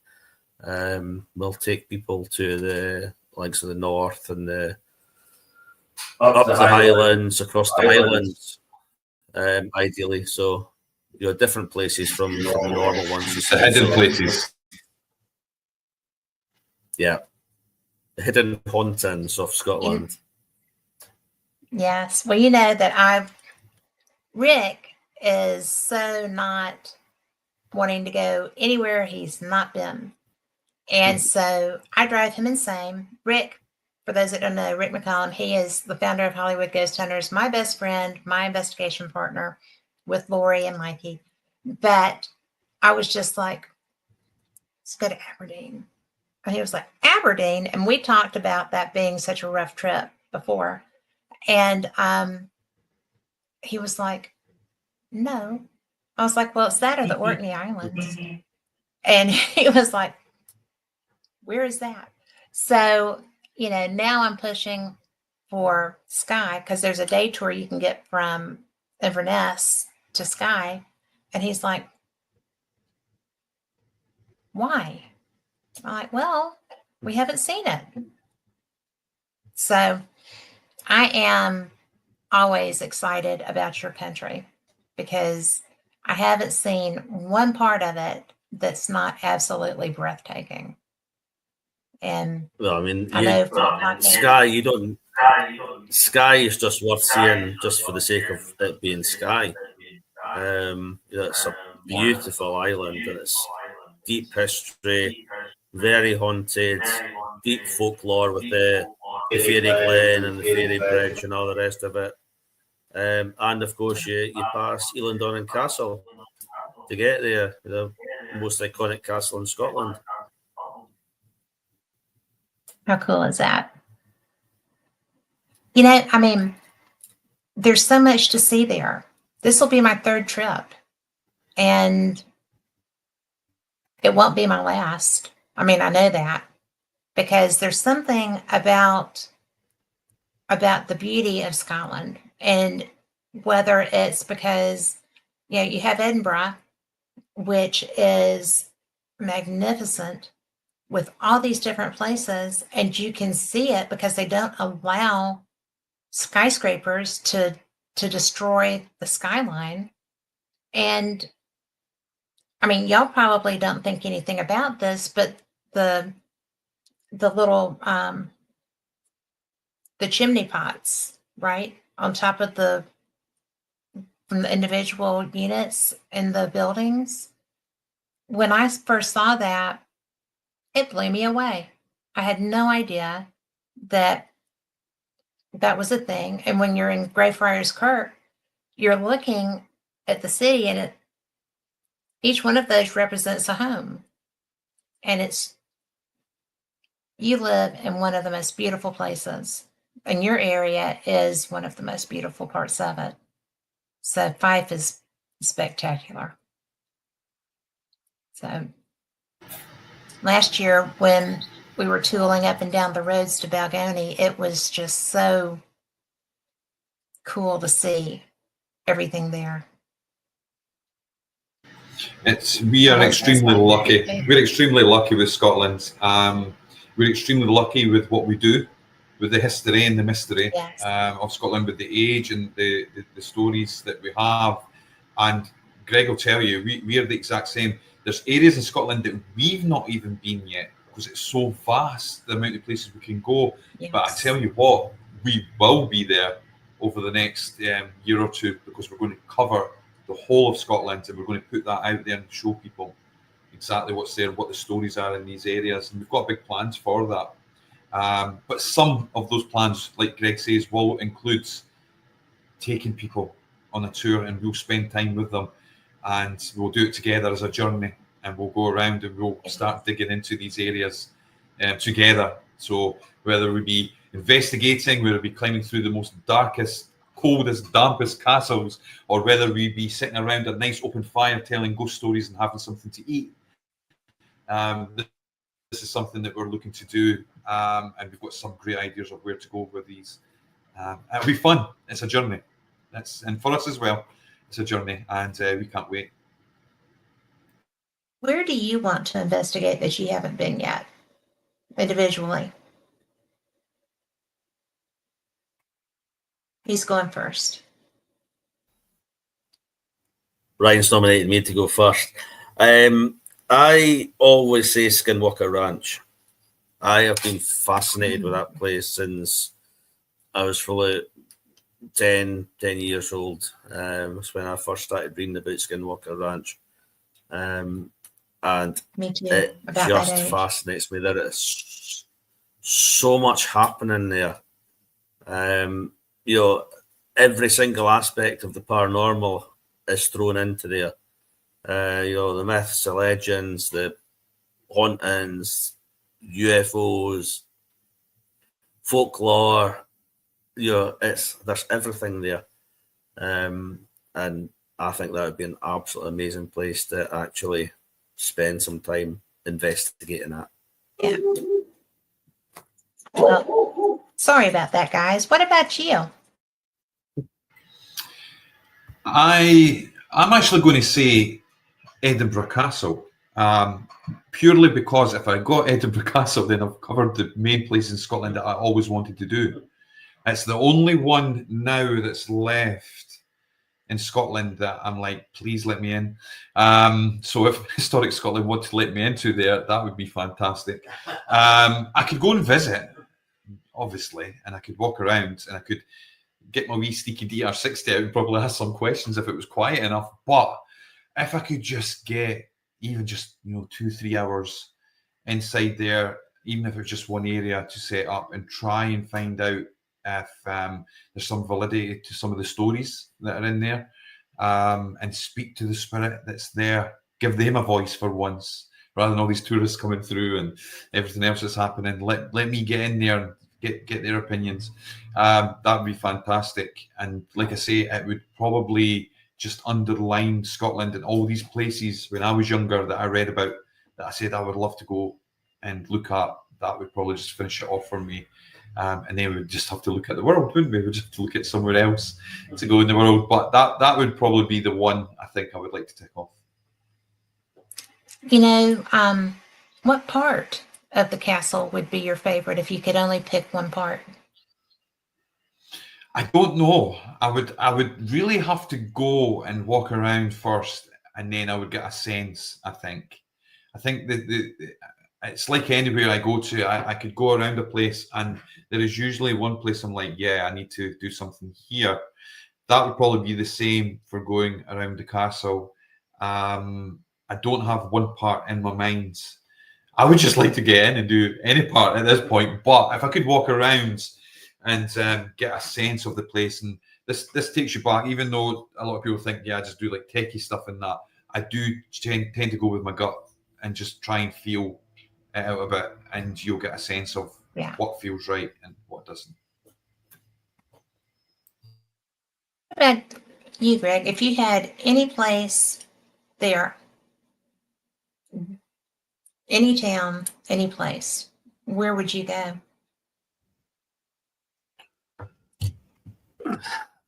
I going specifically to Edinburgh Castle. I'd like to go to the underground areas. There's a tower below the castle itself.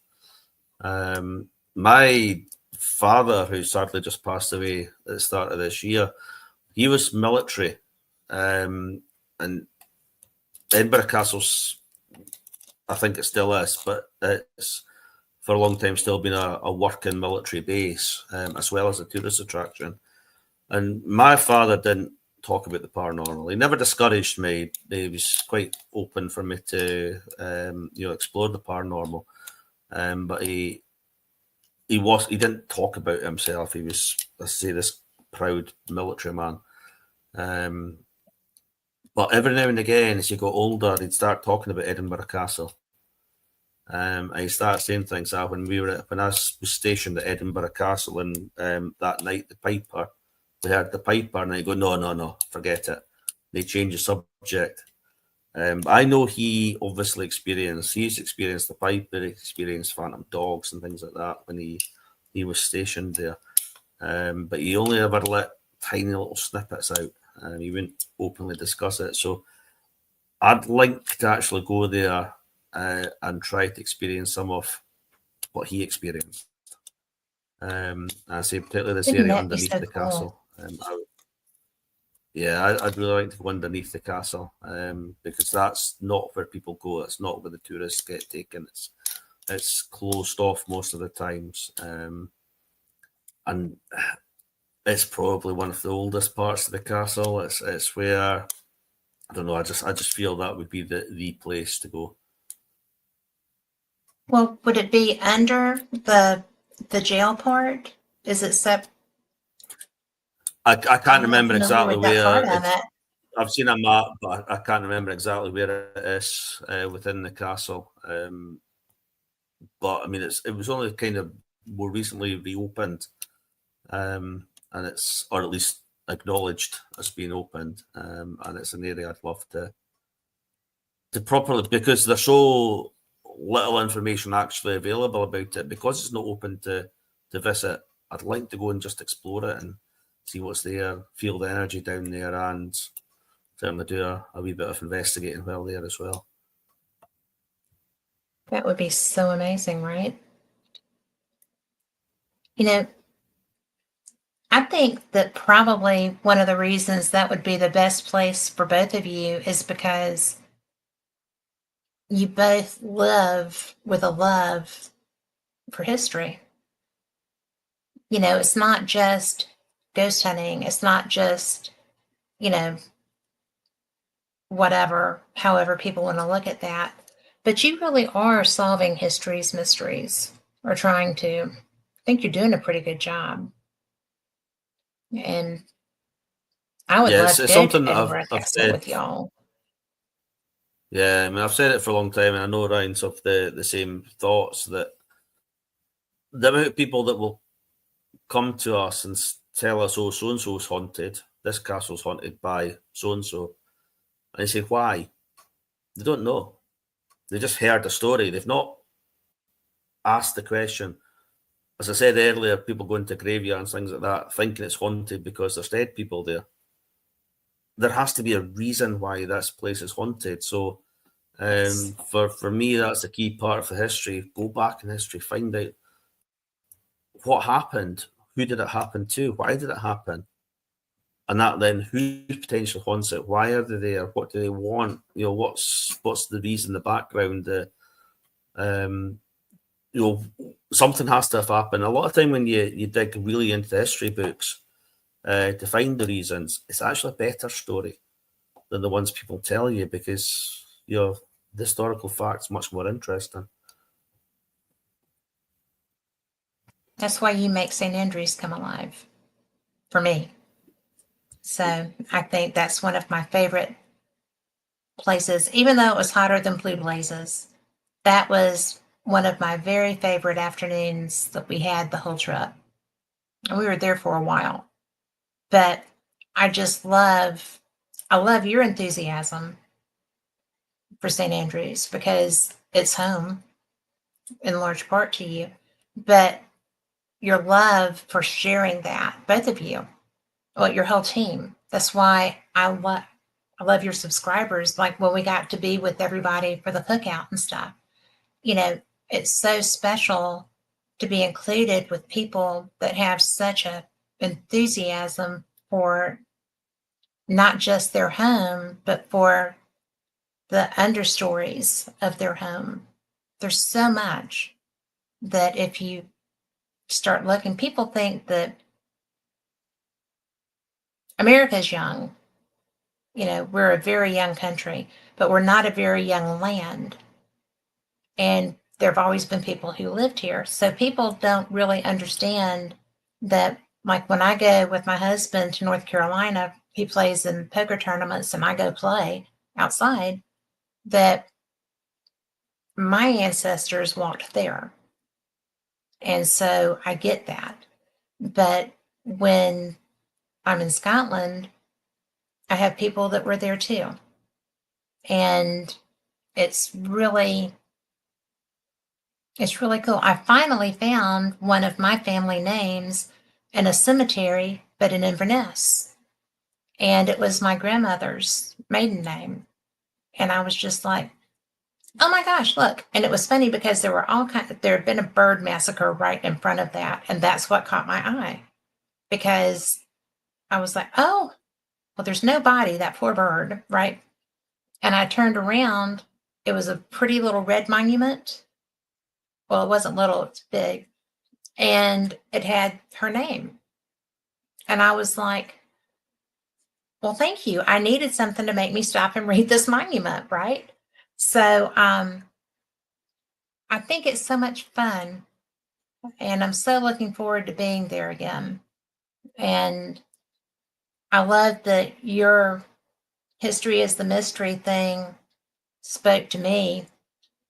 And now I go and wander through everything I can find. And when I can find records to wander through, I do that too. So y'all have really affected my experience of Scotland and of my home. And I appreciate that.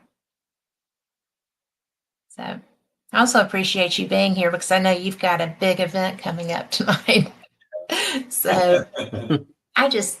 Yeah, we have our premium members coming in tonight. Well, we started it a number of years ago because people get fed up with me saying it, but I've always said that, you know, if you're interested in arts, you go to the art club. If you're interested in archery, you go to the archery. If you're interested in running, you go to the running club. But if you're interested in the paranormal, where'd you go? So, you know, this is why we started this, because it's... Well, exactly. That's why we started it, so that people, like-minded people, could come together in a safe environment and talk with other people about their beliefs, you know, their experiences, etc., without the risk of being ridiculed. Because we're all open-minded. We all have experiences. We all have thoughts. We all have beliefs, and we respect everyone that comes here. They may have different beliefs and experiences, but it's all about just accepting and respecting it, because none of us know the answers yet. So let's just listen to everybody. That's why we do it, right? Seekers. We're all seekers. So thank you, guys. Y'all have just been so fantastic, and I appreciate you. I hope you have all the fun tonight. So, and I hope that I get to see some of Yes. But just tell the ones that know me I said hi, and I wish I was there. Will do. And thank you for including, all of us. I'm going to speak for all of us, but thank you for including us with your groups, because I have the best time with y'all, and I have such a love for Balgony, and I have so much respect for y'all and the work that you do. Thanks for bringing such a good reputation. We respect you guys as well. We take the attitude that if you're going to travel all the way across to Scotland, the least we can do is showcase as much as we possibly can with you. There's a definite click there. We'll do that. Yeah, I mean, there's definitely click there. We obviously work well together. We're similar minds, and it's just great sharing experiences and thoughts. I think so too. And like I said, if you're ever here, we'll make that so too. Although it may take me a minute to get to you if you're here, depending on where you are. So I need notice. But I'm way down south. But if you come to the United States, I will come find you. So, but as it is right now, I'm happy to come to Scotland. So thank you again, guys. So thank you. Yeah. I'm just thrilled. And, you know, I just want to let people know as you're watching this, that you're the reason that all of us do this work.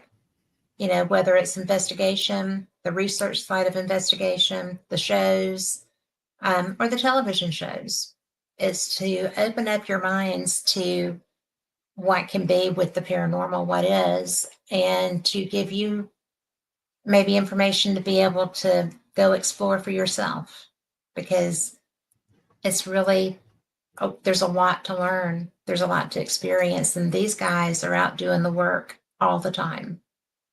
And Ryan will be in your living room, and Gregor too, on occasion. And, you know, you couldn't ask for better company. So thanks again for joining us.